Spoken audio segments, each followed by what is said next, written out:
Oui,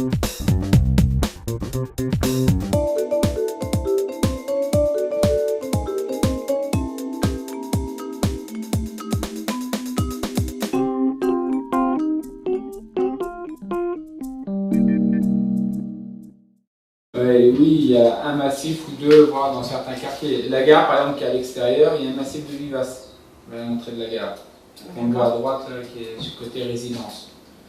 Vallée du Cousin, là, cette année, depuis qu'on a eu la réfection, maintenant c'est jachère fleurie. Il y a le petit jeu. Là, il y a les rhododendrons, mais à l'heure actuelle, la jachère est, ça y est, en train de pousser, quoi. Et commence à fleurir. Ça, c'est de l'annuel?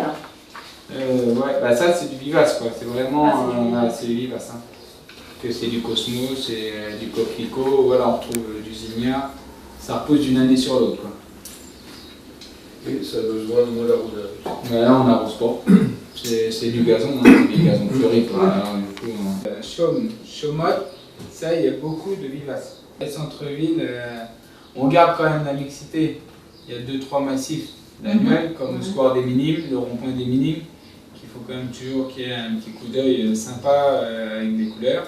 Mais après, sortie sud, vraiment à l'extérieur, là, comme c'est un point excentré, d'où l'implantation avec les élus, la réflexion. Contrairement à un massif annuel, on y va une fois, voire 2 fois par semaine, quoi. Entre l'arrosage et puis le désherbage. Donc il y a une plantation par an. Voilà, il fait une plantation par an. 2 fois par semaine, on intervient quand même dans les massifs, aussi bien entre l'arrosage, même s'il y a l'arrosage automatique, je vais mettre un amendement. C'est l'apport d'engrais. C'est plus fragile en voilà, fait. c'est plus fragile et puis justement pour que ça pousse plus vite, quoi. Derrière la mairie, quoi, le petit square. Le jardin, Le jardin, voilà. Jardin de la mairie. Ouais, le jardin de la mairie. les pyramides. Les pyramides. Tout ce qui est jardinière, c'est des pyramides, c'est des annuels. D'accord. Parce qu'on les rechange à chaque saison. Parce que aux fenêtres de la mairie, Pareil. l'office du tourisme. L'office du tourisme. Parce que là, cette année, l'innovation qu'on a apportée, c'est on a mis des sacs de géranium. Voilà, même concept qu'on avait à l'époque pour la Toussaint, qu'on mettait des sacs de chrysanthème. Du coup, on s'aperçoit qu'il y a quand même moins d'entretien et puis le géranium se comporte très bien en sac. Et avec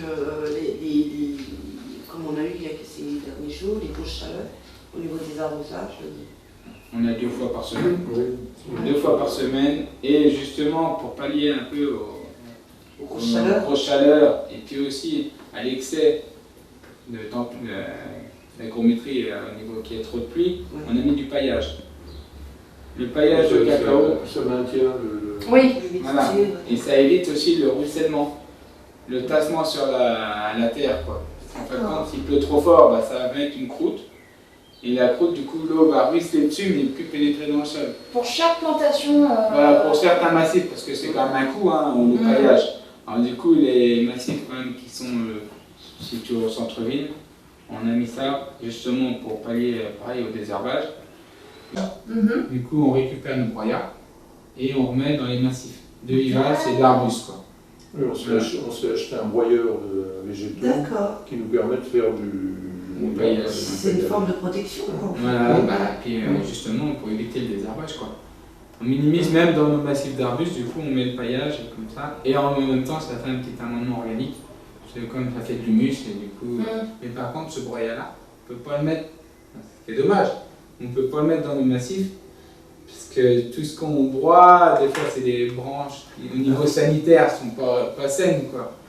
Alors on est obligé d'avoir un compost qui est stérile, quoi. Qui n'a pas de maladie, qui n'a pas de champignons, quoi. D'où l'écorce de cacao, même si en grattant le cacao on voit sur la petite épaisseur qu'il y a un petit peu de mycélium, mais c'est normal, c'est un peu de pourriture, mais c'est obligé, quoi, comme ça se décompose gentiment. Au moment d'arracher, l'écorce de cacao sera mélangée avec la terre, quoi. D'accord. On la remet dans le sol. En décembre, les plantes de bonheur, on les associe avec les sapins, ou sinon après une fois que les sapins on les remplace. Et sinon, voilà, on peut mettre décembre, hein. Décembre c'est bien, quoi. Les pensées. Les pensées avec des primes verts, des myosophis. Et après, quand est-ce que vous attaquez le fleurissement de printemps, disons Fleurissement de printemps, parce que les pensées tiennent jusqu'au mois d'avril. D'accord. Et fin avril, début mai, on attaque préparation de sol. Et au 15 mai, on plante, on laisse passer les 5 glaces et puis on plante. c'est ça, il y a l'histoire des Les 5 5 glaces. Bon, cette année, on était passé un peu avant, mais voilà quoi. Le service des espaces verts de la ville d'Avallon bénéficie d'une nouvelle serre. À travers son service des espaces verts, la ville d'Avallon mise sur un fleurissement à la fois esthétique, économique et éco-responsable.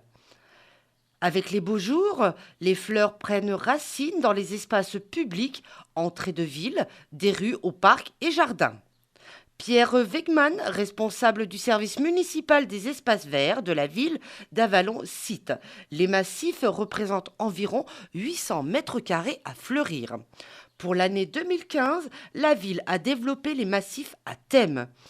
Depuis plusieurs années, l'accent est mis sur la culture des vivaces, certes un peu plus chère à l'achat, d'où une économie réalisée à moyen terme. » Claude Laboureau, l'adjoint au maire chargé des espaces verts, rajoute « Pour l'avenir, développer les plantes à bulbes dans les pelouses de la ville, cela permettra un fleurissement durant 3 à 4 années de suite sans entretien. » La municipalité d'Avallon a remplacé sa serre en dur de 80 mètres carrés, celle-ci installée au service technique, l'ancienne étant devenue vétuste et énergivore. Cette serre qui abrite également une cuve de récupération des eaux pluviales d'une capacité de 2000 litres qui permet d'assurer dans une moindre mesure le nettoyage de la ville et l'arrosage.